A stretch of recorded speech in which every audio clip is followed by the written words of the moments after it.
J'avais 2 ans, j'ai entendu mon papa dire « Taisez-vous ». Il était à côté de son poste de radio, le général de Gaulle va parler. Et je m'en rappelle comme si c'était encore aujourd'hui. Ça m'avait marqué. Parce que ma maman ne croyait pas que les Allemands allaient arriver à Cherbourg. Fameux appel du 18 juin. On l'a écouté. Et je m'en rappelle. Ah oui, je vois encore mon papa. Ouais, j'ai commencé à pressentir la guerre, j'avais 5 ans. Les parents, quand ils parlaient entre eux, ou quand il y avait des voisins qui venaient, on me disait « va jouer dans le jardin », et ils parlaient tout bas. Je voyais bien qu'il y avait quelque chose qui n'allait pas.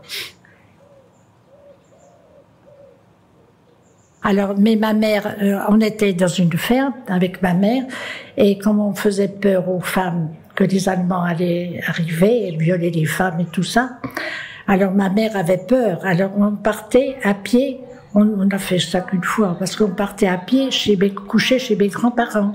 Mais 2 beaux kilomètres, moi j'avais que 3 ans et demi. Hein. Alors, je me rappelle, j'étais contente, on partait chez les grands-parents. Et puis on rentre à la maison, et il y avait plein de Cherbourgeois, il y avait presque 17 de Cherbourgeois qui étaient dans la maison, parce que ma mère avait laissé la porte ouverte il y avait l'ouvrier qui était là. Alors, quand on est rentré, il y avait 10 Cherbourgeois, comme ça, qui étaient dans la maison. Et ils les étaient vus. Parce que Cherbourg, fallait comme on dit de Cherbourg, fallait qu'ils avaient peur, quoi. On leur avait dit de partir. Alors, oui, ils n'ont pas resté longtemps, je sais pas ce qui s'est passé. Mais il y avait un marin, je me souviens que d'un marin, il m'avait fait monter sur ses épaules pour me distraire, donc, oui.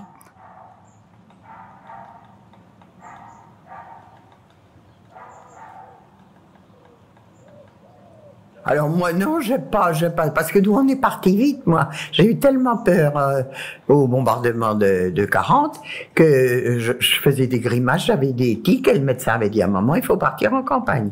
Donc on est parti dans les premiers.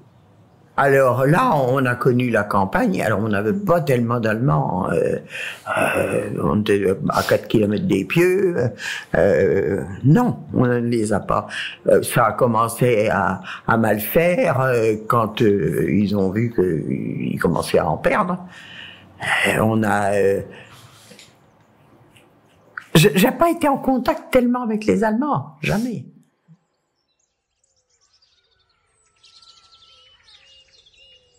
Nous habitions à Brie, mais c'est la séparation de Brie et Sotteva. Et il y avait une très grande ferme. Pas à côté de chez nous, mais qui était plus à l'intérieur des terres.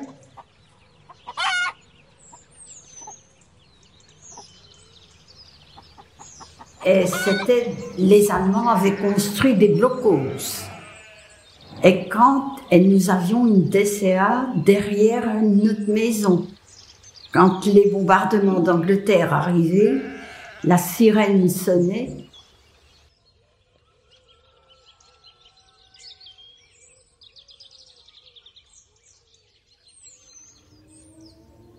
Et on voyait tout le monde, on les appelait les Tods. Je ne sais pas pourquoi, ceux qui travaillaient pour les Allemands, bien entendu. Les Tods étaient une organisation. Créée en 1938, cette organisation était chargée de réaliser des fortifications militaires, des routes ou encore des usines. Les Tods ont notamment construit le mur de l'Atlantique, mais aussi la construction de plateformes de lancement pour les missiles V1 et V2. L'organisation a surtout employé des travailleurs forcés, des prisonniers de guerre. Eh bien, j'aime mieux vous dire que ça pétarait. Hein. On avait peur. Hein. Et nous avons été obligés de quitter la ferme parce qu'elle était bombardée. Nous avons fait l'exode. J'étais à Cherbourg. D'abord à la déclaration d'hier, mon père était militaire et il surveillait les passes. Donc il venait plus à la maison. que ça allait mal, la politique. Alors on est allé le voir, et là, tout d'un coup, mon père dit, vous partez, la guerre est déclarée. Alors là, on peut pas s'imaginer ce que ça peut faire. Alors on est parti, on l'a laissé, à surveiller ses postes. C'est difficile à expliquer. Bon, après, il a été prisonnier. Donc les Allemands sont arrivés, ils étaient plus prisonniers, alors tous les militaires, ils les ont mis du côté de Valognes, dans un champ. Ils étaient là. Et puis après, il avait réussi à avoir un appartement. Alors, attendez, c'était un grand appartement. Alors, en bas, il y avait un Allemand qui surveillait. Alors, on apportait des colis. Il fallait pas que l'Allemand voie. Alors, comme il allait un petit peu plus loin, tout d'un coup, on mettait au bout des feux, et puis le paquet, il rentrait en toute vitesse. On arrivait quand même, les Français, c'est ça. Hein. L'Allemand, quand il se retournait, c'était le genre avec les prisonniers. On a marché sur les routes.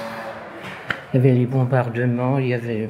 Dès qu'on entendait un avion, on se jetait dans les rigoles, tout ça, oui.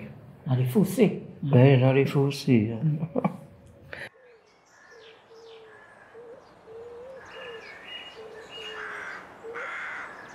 Et puis bon, voir tous ces Allemands morts et tout vivants, c'était... On a marché longtemps. On nous poussait. On avançait.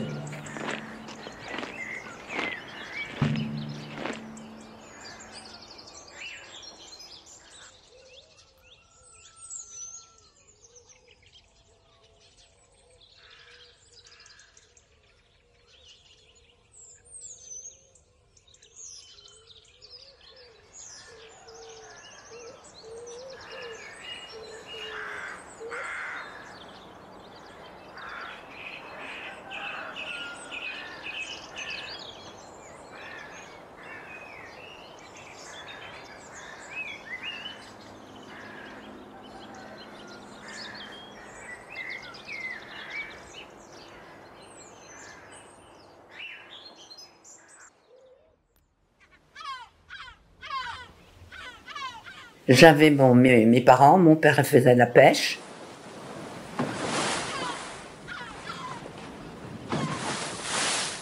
Alors on était comme tous les enfants qui ont grandi.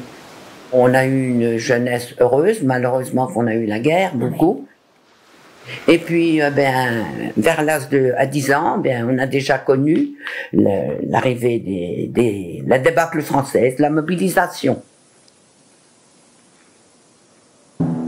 On était là, on a vu le garde champêtre qui avait son tambour, qui appelait tous les jeunes des jeunes qui étaient d'âge de partir à l'armée, de rallier, soit à la marine, ou ça dépendait des endroits où il avait fait leur régiment. Toute notre jeunesse, on l'a passé dans la guerre. Donc on a eu la débâcle française où on a vu tous les soldats français qui arrivaient dans le petit bourg d'Auderville. Et on leur avait dit que de toute façon, il y aurait eu des bateaux qui les auraient pris pour les emmener en mer. Et puis total, ils se sont trouvés dans un cul-de-sac, c'est le cas de le dire, tous prisonniers là.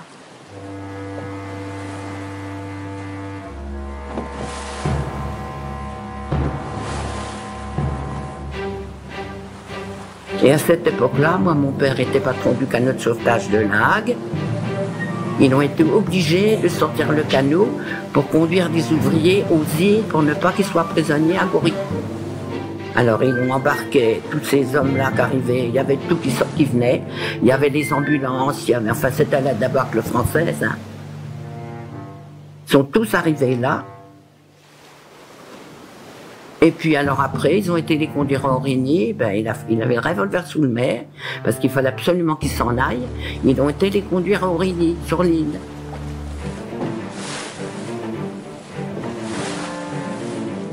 Qui n'était pas très loin, parce que je ne sais pas, une dizaine de kilomètres.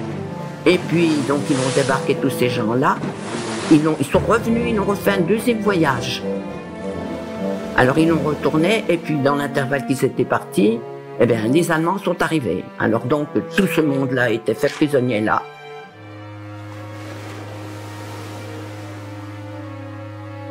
Et puis après, bon ben, il y a eu la suite, puis une fois qu'ils ont été, mes parents sont venus, mon père est revenu, ma foi sans dommage, parce qu'il aurait très bien pu être fait prisonnier en rentrant.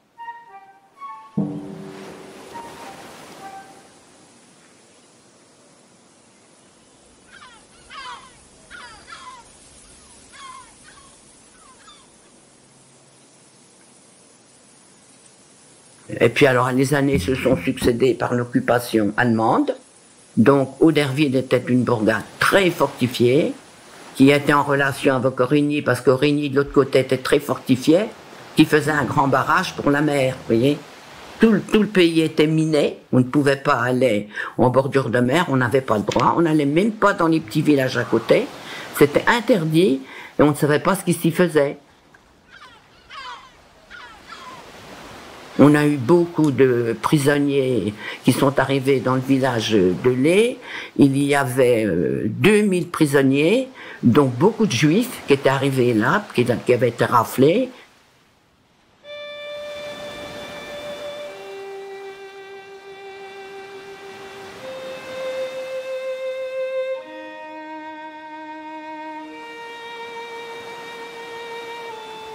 Ils travaillaient à faire des blocos, ils transportaient des galets qu'on prenait sur le port de Gorée et aux environs pour faire les blocos. Et alors tous ces hommes-là étaient là, il y avait 2000 prisonniers qui séjournaient dans le village. Alors on a vu tout ce monde-là, après, bon, puis après on a vu la suite de la guerre.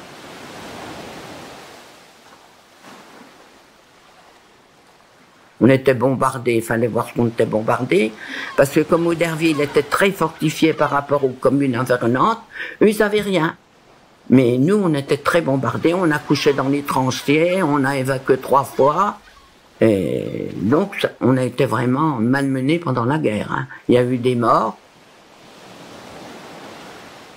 il y a eu des pêcheurs qui ont été mitraillés à bord de leur bateau, parce qu'il y avait des Allemands qui les accompagnaient pour faire la pêche.